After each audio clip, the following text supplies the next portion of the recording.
Two Canadians earn the exact same paycheck from age 22 to 30.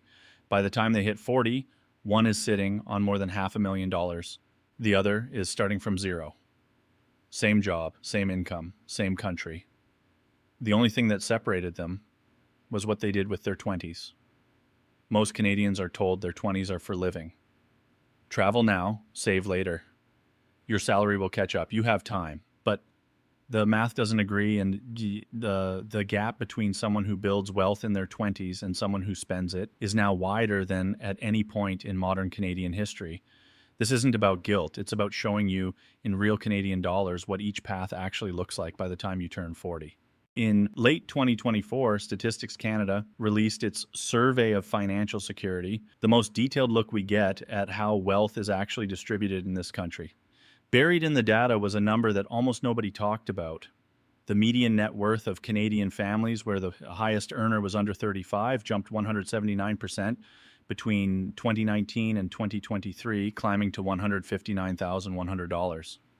That sounds like good news. But when you split that group apart, the story gets uncomfortable. Young homeowners had a median net worth of $457,100.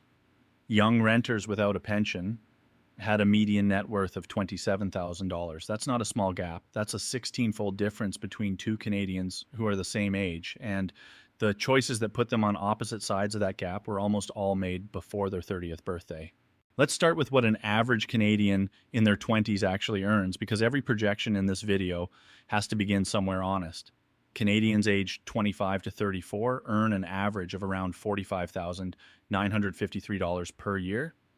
The national average across all workers in 2025 was about $67,282, but you don't typically get there until your mid-30s or later. So when we talk about a Canadian in their 20s, we're talking about someone earning roughly $45,000 to $55,000 a year, enough to cover rent, groceries, a phone bill, maybe a car, and not much else.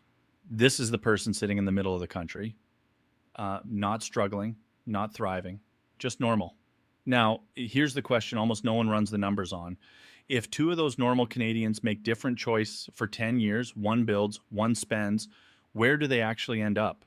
Let's walk through 5 tiers. Same starting income, different decisions. Each one mapped against real Canadian benchmarks. Tier 1, the pure spender. This Canadian saves nothing in their 20s. They aren't reckless. They just spend everything that comes in, rent, food, going out, a couple of trips, lease payments on a car. By age 30, their net worth is essentially zero.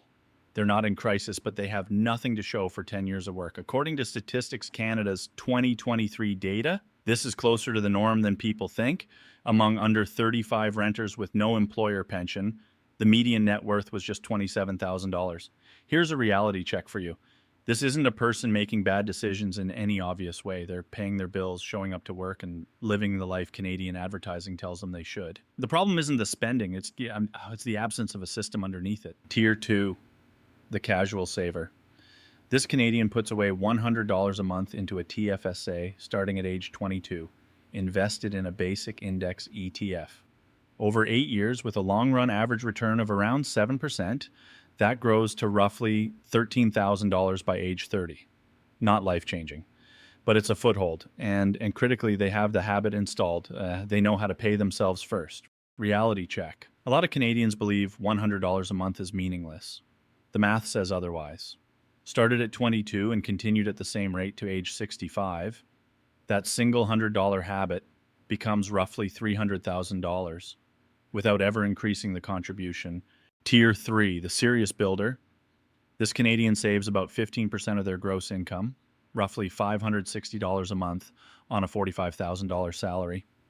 They split it between a TFSA and an RRSP, capture any employer match available, and invest in low-cost diversified funds. By age 30, they're sitting on something close to $80,000 in invested assets. Reality check. This is not a wealthy person. They aren't depriving themselves. 15% is the savings rate that personal finance research consistently identifies as the threshold where compounding starts doing the heavy lifting. They still travel. They still go out. They just root a fixed slice of every paycheck into the future before they see it. Tier 4, the maximizer. This Canadian fills their TFSA every year. The annual TFSA limit for 2026 is $7,000, and someone who turned 18 in 2017 and contributed the full amount each year would have nearly $60,000 in contributions alone by age 27 before any growth. Add 8 years of compounding at average market returns, and you're looking at a portfolio in the $90,000 to $110,000 range, completely tax-free for life. Reality check. The maximizer isn't earning more than the builder. They've just made one structural decision. Their savings come out automatically, and the TFSA is treated as untouchable. Most Canadians have never used more than a fraction of their TFSA room. The average unused contribution room sits in the tens of thousands per eligible adult. Tier 5, the compounder. This is the rare Canadian in their 20s who saves aggressively 25% or more of gross income, usually because they live with roommates in a lower cost city or with family. By age 30, they've often crossed $150,000 in invested assets, not because they earn more, but because they front-loaded a decade of compounding while everyone around them was still figuring out their 20s. And here's yet another reality check. Most people in this tier don't feel rich at 30. They're often living more modestly than their friends. The wealth is invisible, locked inside a brokerage account, growing quietly. The reward doesn't show up until their 40s, when the rest of the country is just starting to catch up to where they were a decade earlier. Here's where the story flips. None of those numbers, like $13,000, $80,000, $150,000, are the point of this video.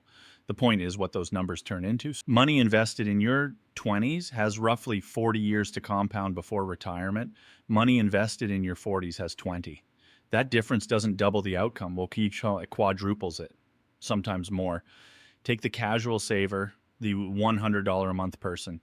If they keep that habit going from 22 to 65 at a 7% average return, they end up with around $300,000. If they wait until 32 to start the same habit, they end up with roughly $145,000. Same monthly contribution, same return. They just lost a decade, and it cost them more than half their final balance. Now run it for the serious builder. Someone investing $560 a month from 22 to 65 ends up with roughly $1.7 million at retirement. The same person starting at 32 ends up closer to $820,000. The 10-year delay doesn't cost them 10 years of contributions. It costs them about $880,000 in final wealth. This is the part nobody tells you in your 20s. The decade between 22 and 32 isn't just another decade. It's the most financially valuable 10 years of your life, and you only get one shot at them. So if the math is this clear, why do so few Canadians actually do it? 3 reasons, all of them deeply Canadian. The first is housing. In Toronto and Vancouver, the average home price is well over $1 million. Rent eats 35 to 50% of the average young Canadian's take-home pay in those cities. When half your income disappears the moment it lands, putting away 15% feels less like a discipline problem and more like a math problem. The second is comparison. You don't see your friend's TFSA balance on Instagram. You see their trip to Lisbon, their new apartment, the brunch, the concert tickets. The compounder, by definition, is invisible. The spender is the one whose life looks like the highlight reel. So the cultural signal is constant. Spending looks like winning. The third is the hedonic treadmill, the psychological pattern where every raise gets absorbed into a slightly nicer lifestyle within a few months. This is why so many Canadians making $90,000 still feel broke. It isn't a salary problem. It's that lifestyle inflation moves at exactly the same speed as income. None of these are character flaws. They're the default settings of being a young person in Canada in 2026. The wealth builders aren't more disciplined than everyone else. They've just quietly opted out of those defaults. Here's the concrete reframe. Forget percentages for a moment. The single most useful number for a Canadian in their 20s is this: $560 a month invested in a low-cost index ETF inside a TFSA from age 22 to 65 becomes roughly $1.7 million. That's the entire game. Not a side hustle, not a crypto bet, not waiting for a raise, just $560 a month, automated on the first of every month into a tax-free account, never touched. If you can't do $560, do $200. If you can't do $200, do $50. The number matters less than the system, and the system matters less than the start date. A small contribution at 24 outperforms a large one at 34 in almost every realistic scenario. And if you're already past your 20s, the principle doesn't change. Just by if you go, it just becomes more urgent. The next 10 years of your life are now what your 20s were supposed to be. Your 20s aren't supposed to be a sentence of denial. Travel, live, spend on the things that matter. But carve out one fixed slice of every paycheck before you see it, and let 40 years of compounding do the work your future self can't do on its own. The Canadians who win financially aren't usually the ones who earned the most.